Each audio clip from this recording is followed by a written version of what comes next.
नमस्कार, आप देख रहे हैं श्रेष्ठ भारत और आपके साथ मैं हूं संजीव चौहान।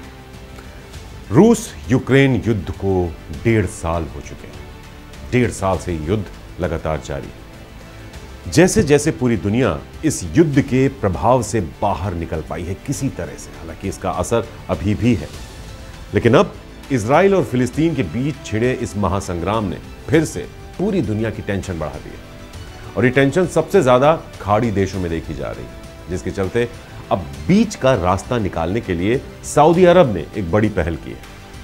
सऊदी अरब चाहता है कि जैसे तैसे इस युद्ध को शांत करके हालात को सामान्य किया जाए। इसके लिए सऊदी अरब के प्रिंस मोहम्मद बिन सलमान, फिलिस्तीन के राष्ट्रपति, इनके अलावा मिस्र और जॉर्डन के साथ साथ इन सब ने बैठकर बातचीत की है।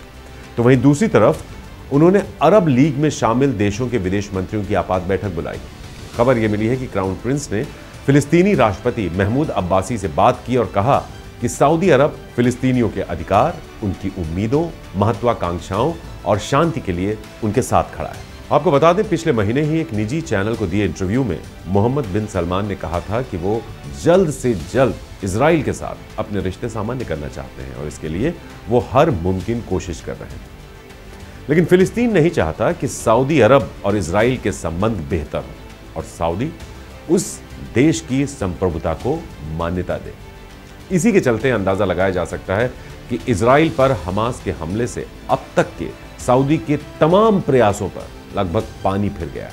तो वहीं दूसरी तरफ ईरान पूरी तरह से मुखर होकर फिलिस्तीन के समर्थन में बयानबाजी कर रहा है। ऐसा माना जा रहा है कि ईरान फिलिस्तीन के अधिकारों की बात करके सऊदी अरब से आगे निकलना चाहता है। ऐसा इसलिए भी है क्योंकि इस्लामिक देशों के नेतृत्व को लेकर एक होड़ सी मची हुई है और उसी के चलते अब ईरान और इराक ने भी दोनों देशों के हालात को लेकर मुस्लिम देशों के संगठन OIC की मीटिंग भी बुलाई है। याद होगा आपको कि शनिवार सुबह हमास ने गाजा की तरफ से इजराइल के दक्षिणी हिस्से पर बड़ा हमला किया था। हमास ने इजराइल पर करीब 7,000 रॉकेट दागने का दावा किया, जिसमें करीब 1,000 लोगों की जान गई तो 5,000 लोग घायल हुए। कई हैं जो कैद में है।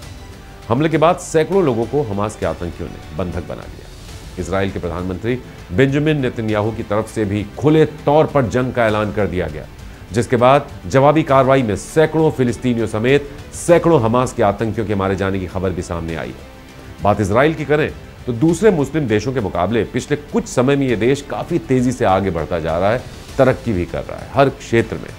साथ ही इजराइल ने न सिर्फ भारत, अमेरिका बल्कि यूरोपीय देशों समेत बहरीन, सूडान, UAE जैसे कई अरब देशों के साथ भी अपने संबंधों को बेहतर किया है। इस बीच अमेरिका की मध्यस्थता की वजह से इजराइल और सऊदी अरब के बीच संबंधों में थोड़ी नरमी भी देखी गई थी।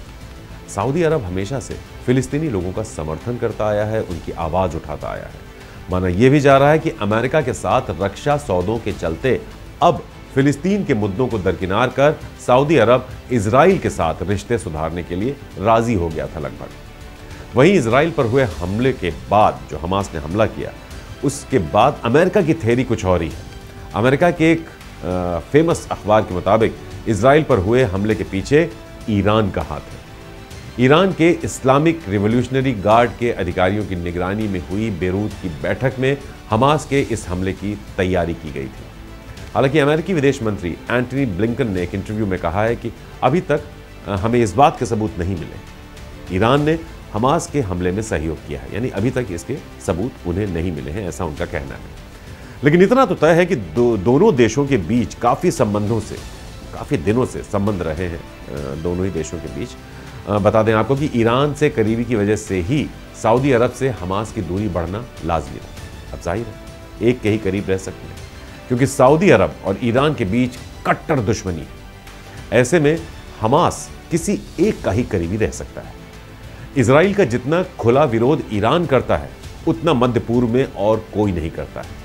ऐसे में हमास और ईरान का करीबी होना भी स्वाभाविक है। करीब आना बहुत हद तक स्वाभाविक सा लगता है।